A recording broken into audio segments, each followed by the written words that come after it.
Olá, seja bem-vindo ao meu canal. Meu nome é Mônica e eu falo de autismo. Sempre procuro temas que possam ajudar, despertar, ressignificar. Então, hoje o tema é bem por aí. Vou falar uma coisa forte com você, viu, Dona Maria? Presta atenção, não sai daí, não me deleta, minha orelha já começou a queimar. Olha só, você ama ser o autista raiz? O que é o autista raiz para mim, uma velha caquética? 38 anos atrás eu descobri o autismo e não tinha o DSM falando de autistas de nível 1 leve, 2 moderado, 3 severo, não. Era um autista clássico. Era assim que era diagnosticado e eram poucas pessoas que eram diagnosticadas. E esse autista raiz, para mim, que sou uma velha caquética, né? Tá na cara, né, Dona Maria? Olha aqui, as rugas. Tudo aqui fala que eu sou. Ele é severo. Amor é um negócio tão antigo, tão complexo, não é? Você pensa que sabe o que é amor. Você pensa que ama seu filho. Esse filho que você fecha o olho de noite e fala assim, por que veio pra mim? Por que meu filho não é normal? Você até chora. Aí no dia seguinte você olha pra ele e fala assim, eu te amo. E é uma coisa assim, doída, porque assim, não é verdade que você ama. Vamos falar, rasgar? O que é um autista raiz? O que ele provoca em você? Ele perturba o seu sono, ele rouba sua paz, ele toma o seu dinheiro, ele separa o casal. Os outros irmãos ficam pendentes de carinho e de atenção. Se você tem outros filhos, eu, graças a Deus, eu falo isso, só tenho um, então fica mais fácil. Então, esse cara aí, essa cara, né, eles provocam coisas tão difíceis na gente, assim, que tão doídas, que a gente não tem coragem de falar socialmente. Ah, que, né, acaba com a minha vida. Às vezes uma mãe de autista, às vezes comenta com a outra. Eu já ouvi isso. Eu já ouvi uma mãe que não tinha um filho autista falar comigo que tinha pena de mim, porque eu sofria muito. E ela conhecia bastante o Pedro Ivo, meu filho. Então, essa coisa do amor aí, não sei de onde que veio esse raio desse amor. Foi uma palavra que, assim, nos nossos tempos, depois de Cristo, né? Veio da Igreja Católica. A Igreja Católica amava os fiéis. E a igreja também era misturada com o Estado.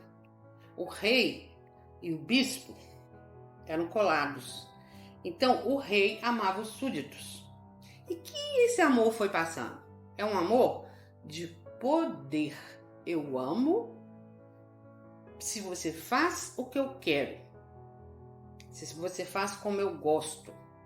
Se você não pensa como eu te queimo na fogueira. Você é bruxa.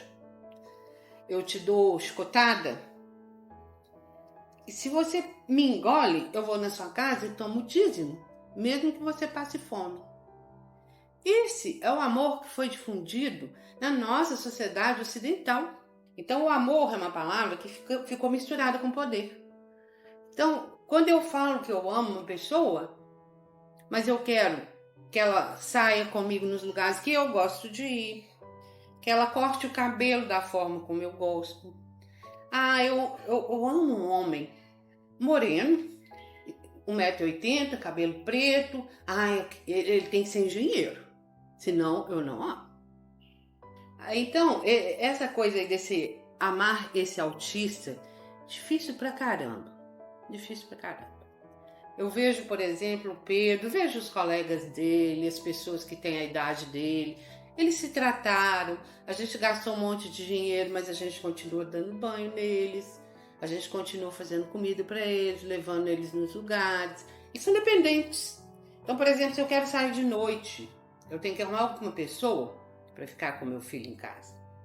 Então, assim, falar que ama uma pessoa dessa é muito complexo. A gente tem que olhar para dentro da gente, olhar no olho dessa pessoa, porque normalmente pessoas como esses autistas severos, raiz, né, igual eu tô falando, eles têm uma pureza dentro do olhar, porque eles desconhecem essa questão do poder, que o poder foi inventado, gente, para fugir da morte. Eu sou um soberano, eu tenho poder, quando eu morrer, meu filho vai me continuar. Eu não vou morrer, né? Então, tudo ficou misturado. E essas pessoas não têm essa ideia. Morte para eles não existe, existe o que eles estão olhando. E dentro do olho deles a gente encontra essa resposta. Porque muitas vezes eles não falam, mas eles olham pra gente. Por exemplo, um autista raiz, ele tem confiança na mãe dele, mesmo que ela enfie o couro nele quando ele estava fazendo o que ela não quer. Porque assim, é aquela pessoa que ele enxerga ali. Ela bate nele. Já vi muita mãe que bate mesmo, que é aceitável, muito embora eu não concorde com gente que bate em filho nenhum, mas eles tiram a gente do sério. Então, ele confia em você, porque assim, você bate nele, mas você dá comida, você dá roupa, você leva na escola. Então, gera aquela relação de confiança, né?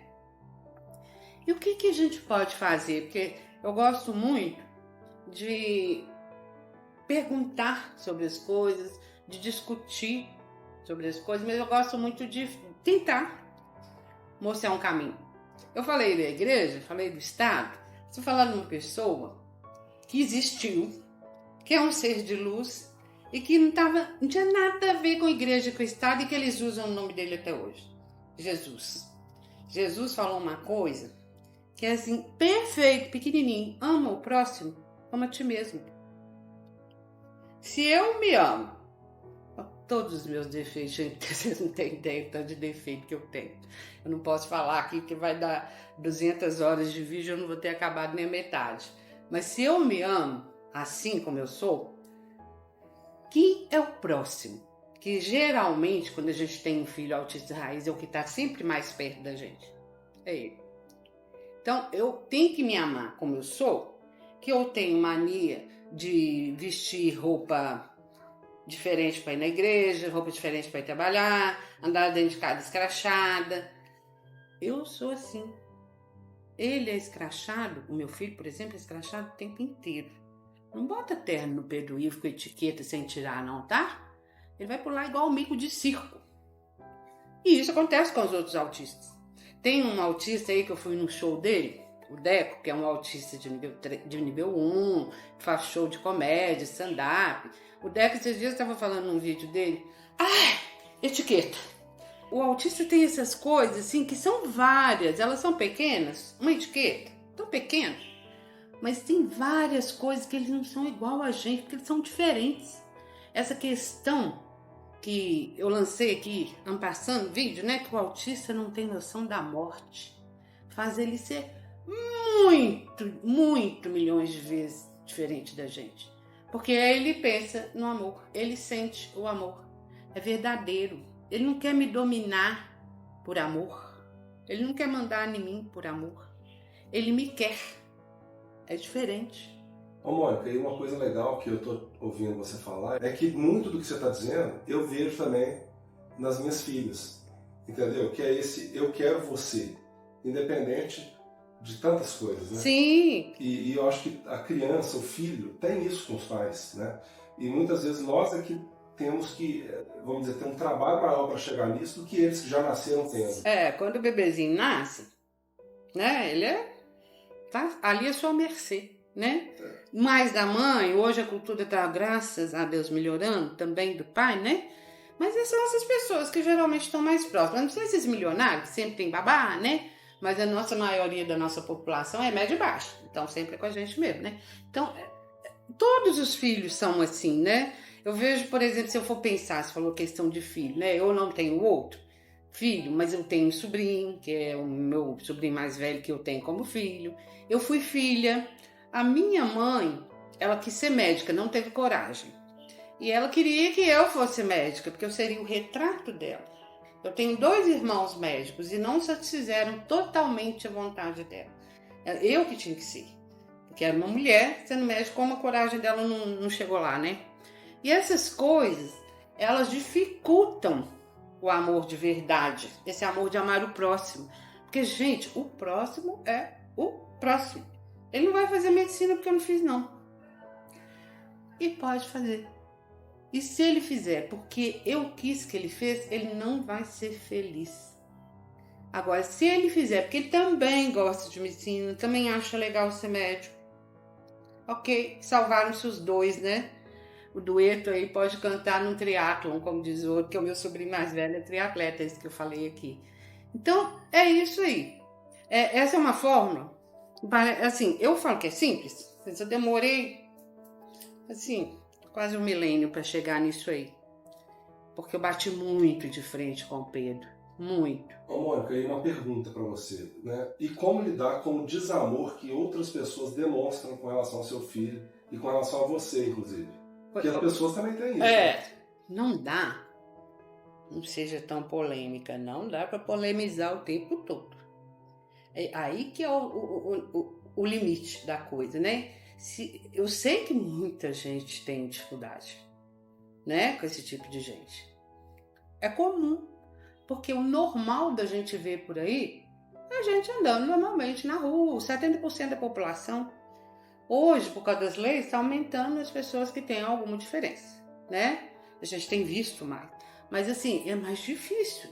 Agora, se eu for brigar com todo mundo, ou discutir, nem só brigar, queria mostrar para ele meu ponto de vista, eu estou num barzinho, eu já bebi 2 Cuba Libre, eu também já estou tonta. Aí eu vejo fulana, minha amiga, que eu estou lá bebendo com ela, desqualificar o meu filho, aí eu vou começar a discutir com ela, eu não vou poder ver ela mais, e minha Cuba Libre de fim de semana vai foder. Então tem umas coisas que a gente tem também que respeitar na dificuldade do outro. Eu tenho que entender. Eu posso não concordar, mas o que eu procuro fazer, por exemplo, se uma pessoa é minha amiga? O que ela tem de qualidade que é legal? Às vezes ela não aceita muito, mas se o Pedro estiver doente, por exemplo, com um febrão, ela passa aqui e leva ele no hospital comigo.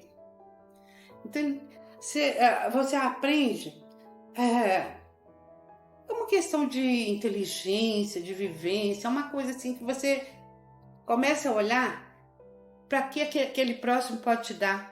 Esse tal de amor ao próximo, ele bate em todo lugar, sabe? Entendi. É um amor ao próximo que se ficar só restrito ao filho já também não é amor. Sim. Né? Tem que ser a todos, né? A fulana que tá ali no boteco bebendo comigo e é minha amiga, ela também merece amor. Ela tem essa ideia. Então, assim, eu tô falando hoje aqui como se fosse assim, uma receita de bolo. Ama ao próximo como a ti mesmo, né? Mas isso, gente, é difícil demais. Só que assim, eu acho que é um exercício que a gente tem que patrocinar dentro da gente. Porque ajuda a gente a viver melhor. Porque eu me lembro do dia que essa senhora falou comigo que tinha pena de mim porque eu tinha um filho autista, que ele me dava muito trabalho. E eu fiquei pensando assim, engraçado, eu não tenho pena de mim, mas já tive. Quando ele era pequeno, quando ele teve o diagnóstico, quando ele aprontava muito mais, porque hoje ele amadureceu, é mais fácil lidar com ele, né? Então, eu chegava na janela e ficava olhando o céu, conversando com Deus. Cara, qual é? Como é que você me escolhe uma coisa dessa? Você não mandou nem dinheiro pra mim. Você devia ter mandado $1 trilhão pra eu cuidar desse cara, porque é difícil demais. Mas ele era pra mim. E eu nem sei se foi Deus que mandou ele pra mim, não. Às vezes eu fico pensando que foi mais o Espírito de Jesus, porque é ele que quer ensinar como que ama o próximo como a ti mesmo. Ele que é o cara. Deus está lá no céu cuidando de coisas muito mais graves, né? Jerusalém, judeu, Ucrânia, Rússia, Netanyahu, esses árabes todos se matando aí. Isso é para Deus, Jesus é para cada um. Por isso que eu acho muito legal que o evangélico gosta muito de Jesus, que é mais específico, né? É o cara que está mais disponível, que veio aqui conviver com a gente, né? Então vamos usar o provérbio de Jesus aí. Gente, me chamei de mentirosa, mas não é isso. O problema é que a nossa cultura nos fez mentir para nós mesmos. Então, vamos tentar falar a verdade? Esquecer essa de cultura. Gente, o mundo hoje tem gente demais. Não dá para a igreja bater aqui na minha porta pedindo dízimo, né? Eu posso ser uma bruxa, ela não vai me queimar? Eu tenho cara meio de bruxa mesmo. Tem hora eu penso isso. Tô mais perto de bruxa do que de gente. E... aí, ó, brincadeira, né? Mas é brincando também. Amar também é brincar, porque sorriso é muito melhor que choro. Beleza? Beijo, beijo.